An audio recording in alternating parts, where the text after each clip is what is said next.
What's going on YouTube? Today we are going to be looking at 10 reasons why you are not progressing. So before I dive in, of course, I want to make the point that this video is not a judgment in any way. I can tell you for a fact that when I first started lifting many years ago, I was making all of these mistakes and probably a whole lot more as well. I think back to some of the things that I used to do and it's laughable, but I know for a fact that if I'd have had a video like this, it would have really helped me, and it also would have saved me a lot of time as well, because I'd have been able to kick those bad habits and things that I was doing a lot sooner had I have had a video like this to help me.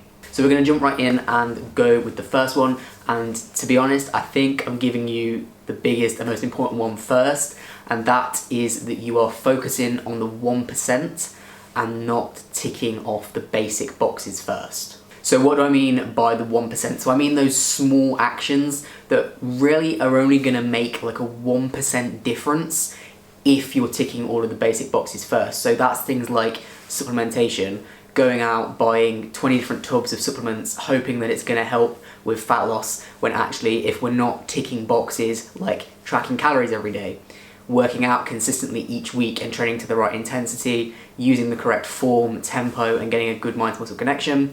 And if we're not doing things like sleeping well, it doesn't matter how many tubs of powders you buy, it isn't going to make a difference. Those 1% are also things like being completely focused on what the perfect split is and what the best exercise is to build this muscle and that muscle.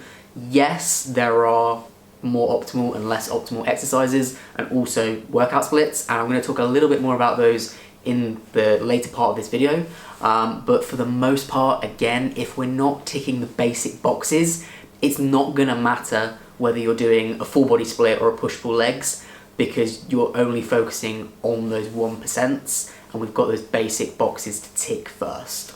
Coming in at number 2, we have got switching your training plan too often. So I think over the past, I'm gonna say 3 years, possibly even touching on 4 years, but definitely 3, the amount of exercises that I've swapped in and out of my program, I could probably count on both hands. So I very rarely make changes. When I do make changes, it's because something is no longer working.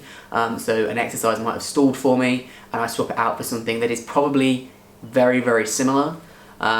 If you are finding that you are changing exercises every 8 weeks and you've just got a completely different plan every 8 weeks, something is not right. You're either making unnecessary changes or the exercises that you're programming for yourself are just not right for you and what you're trying to do. And if you feel the need to swap them out, then something is not right. The longer that you can stick with a training program, the better, and obviously that's going to be made a lot easier by creating a training plan that works for you. Going in at number 3, we have got exercise selection, or more specifically, poor exercise selection. Now, this is a difficult one, especially as a beginner, and even more so because I spoke at the beginning of this video, of course, about not focusing on that 1%. So when you see people that are obsessed with what's the best exercise for this tricep head and how do we separate the bicep heads and all of that kind of stuff, when actually initially what we really want to be doing is just getting somebody in the gym, training, feeling good, and we're going to see results to begin with. So I have to be very careful not to contradict myself here and say, well, actually, you know, you shouldn't be picking this exercise because it's bad, because that's not true at all. I guess my initial point here is if you're new to the gym, you don't have a ton of knowledge on exercises, and if we're going to be really nerdy about it, biomechanics and what exercises are optimal and less optimal, we can get to that point. But for now, I think the most important thing that you can focus on is how does that exercise feel for you, and are you seeing progress? We can sit here all day and talk about whether or not we believe the barbell bench press is great for pec development, and whether or not we believe that we should do a leg press instead of a squat. Like, we can talk about that for hours, and there's loads of like interesting and great topics to discuss, but ultimately as a beginner, what's super important is that consistency. Get yourself in the gym, pick out exercises that feel good, that you can control with good form, you can maintain a good tempo, and you're fitting them in all the right places. Assess your progress. Is this working for me? If you're on a bulk, are you growing? If you're on a cut, are you managing to maintain muscle mass or still losing body fat? Are there exercises out there that aren't as good as other exercises? For sure. And we can talk about that again for hours. But when you're new to the gym, I just want you to focus on those points of how does this exercise feel for me? Don't get obsessed with Google says I should be doing this person in the gym says I should be doing this. How does it feel to you? Of course, if you're working with a coach or somebody that's really in the know, then you're paying for a really good service. So for example, when I'm coaching my clients, I'm going to take those things more seriously, even if they're stepping into the gym for the first time. I want to pick out the best machines for them, the best exercises for them, but that's because they're working with me and I'm a professional. If you're training by yourself and you're brand new to all this, don't focus too much on what Google says is shit and what an influencer says you should be doing. How does it feel to you? Sliding nicely into point 4, I have got focusing on weight and not on form and tempo. So there was a phase in my training life where I was obsessed with testing my 1 rep max. I wasn't a powerlifter. I had no interest in being a powerlifter. I didn't really have any interest in strength. I have always trained as a bodybuilder. That's what I love doing, and my goal has always been to get as big as I want to and feel comfortable to. And yet I went through this period of many years where I was just testing my 1 rep max on deadlift, bench press and squat. And I feel like if you were to ask me at the time why I was doing it, I don't think I could have told you. This is a really, really important point, and to a certain degree, I feel like I'm stating the obvious, but knowing that I made this mistake, I feel like I can't be the only one. If your goal is hypertrophy, so muscle growth, you don't need to test your 1 rep max because it is not in relation to your goal, and more than anything, you're just risking injury.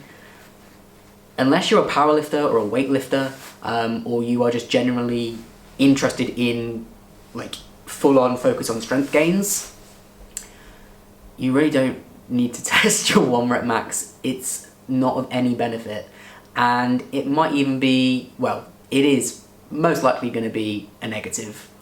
I look back on that time and I, quite frankly, don't know how I'm still alive. Comparing your results to other people. This is the 5th mistake that I see people do. I see it a lot, and I work with people who are constantly comparing themselves to others, and it's something that I really try to help people with. It's so easy in this day and age, it's said a million times, but it's so easy to compare your results to other people, your progress to other people, your life to other people. We're surrounded by social media, we're surrounded by, you know, magazine covers, celebrity culture. Sort of don't want to fall down that rabbit hole, but it is really, really easy to compare yourself to others. And when we're talking in this context, it's really easy to put your 8-week progress photos next to somebody else's 8-week progress photos and feel like you've not achieved as much as them, when they're a completely different person on a completely different path, different journey, different goals, different circumstances, different everything. And it's just really important that you focus on you, and it is a lot easier said than done. Again, I work with people that do this a lot. It takes time to change that mentality, but in the long run, it really is worth it, because, like, I hate to throw in like a really cheesy quote, but comparison is the thief of joy. I love that quote, and I try to remember it as often as possible, and you can use that in so many different walks of life. So yeah, that's the 5th point. Try your hardest to work on not comparing your progress to other people. This is the benefit to now having my own place, is that I have different filming locations and I'm loving every minute of it.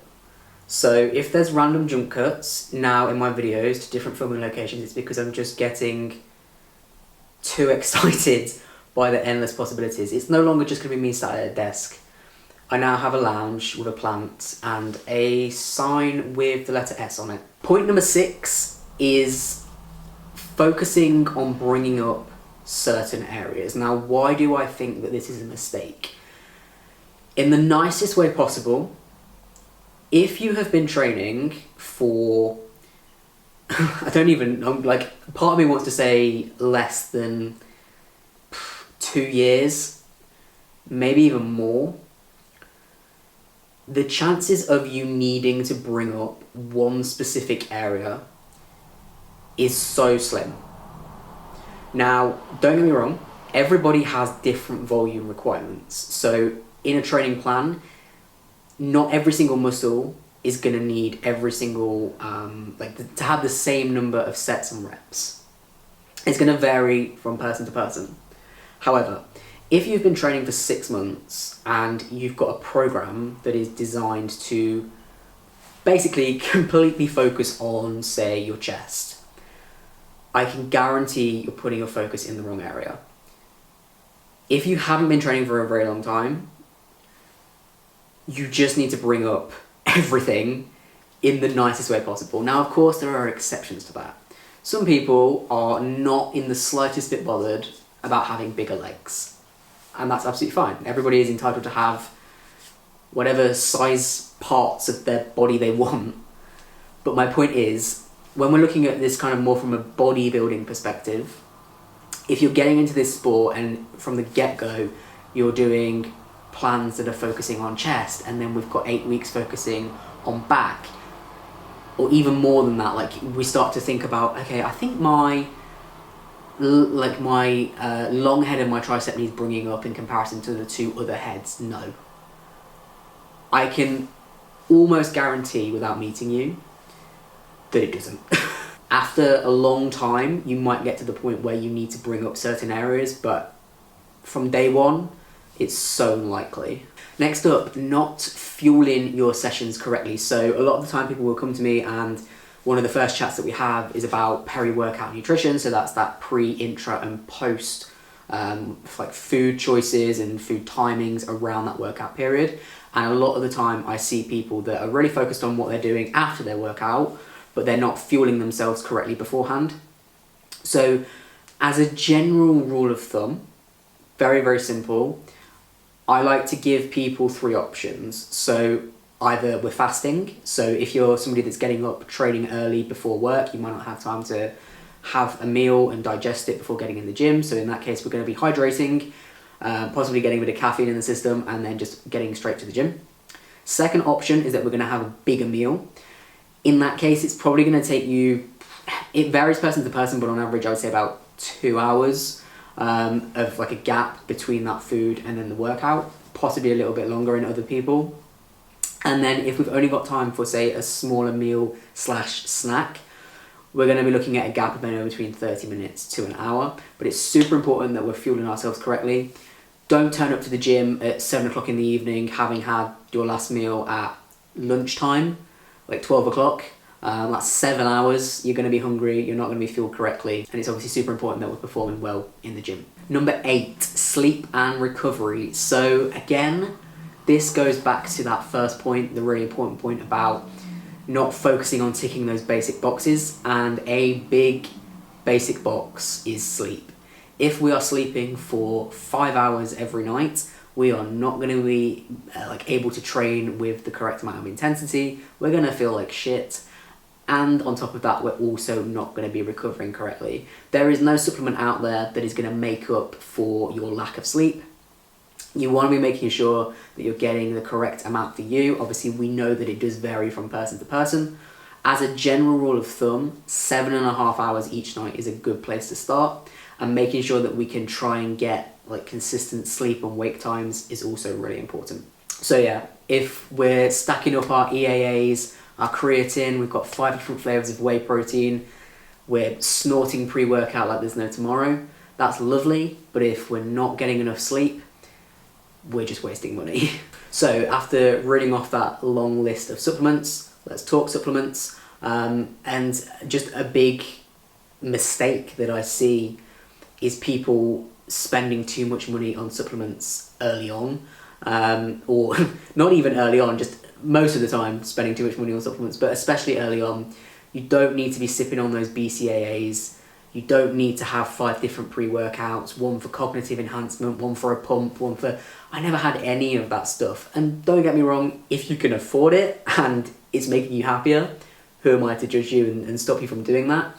But if it's meaning that you're, you know, not able to spend your money on good quality nutrition, a gym membership, and all that kind of stuff, where again, we're ticking those basic boxes, please don't waste your money and give it to these big businesses that are writing all these fancy profiles and formulas for supplements that actually, right now, you just don't need. Get yourself a decent quality whey protein. Make sure it's got a flavour that you can actually stomach, and it's not giving you any digestive issues. We can possibly look at a couple of health supplements if we want to, for example, like a multivitamin, maybe like a fish oil, like a krill oil, where we can use that multivitamin as a bit of a backup if we're not always hitting the correct number of vitamins and minerals through our diet. And then obviously we've got the krill oil to help with like cardiovascular health and joint health.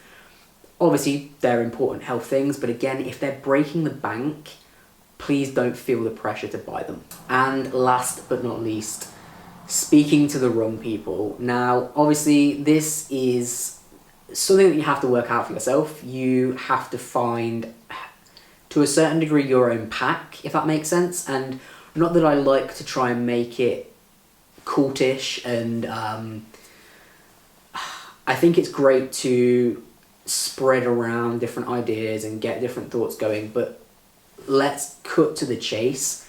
There's a lot of crap out there, and unfortunately a lot of the time the crap is the stuff that's spread widely and is the most easily accessible. If you're following someone and taking their advice based on like follow account, we might need to reassess that. Just be very, very careful who you're listening to, where you're getting your info from. I know for a fact that there's been a lot of times where I've listened to things, taken it as gospel, because I looked up to that person, or I thought, oh wow, they've got loads of followers, they must know what they're doing. And unfortunately, it's just not always the case. Talk to people that are educated in the right ways, know what they're talking about, and just generally have your best interests at heart. So there is 10 reasons why you're not progressing. You might only be doing one of those things, you might be doing all of those things. Again, it does not matter, because fitness and just training as a whole is just this field of constantly learning, and that's really important. And as long as we're able to understand and make changes, that's all that really matters. Leave a comment down below telling me if you have ever made any of these mistakes, or maybe there's some mistakes that you have made that I didn't mention in this video and you want to share. If you enjoyed this video and if you found it useful, drop a like on it. Hit subscribe if you haven't already, and I will see you all in the next one.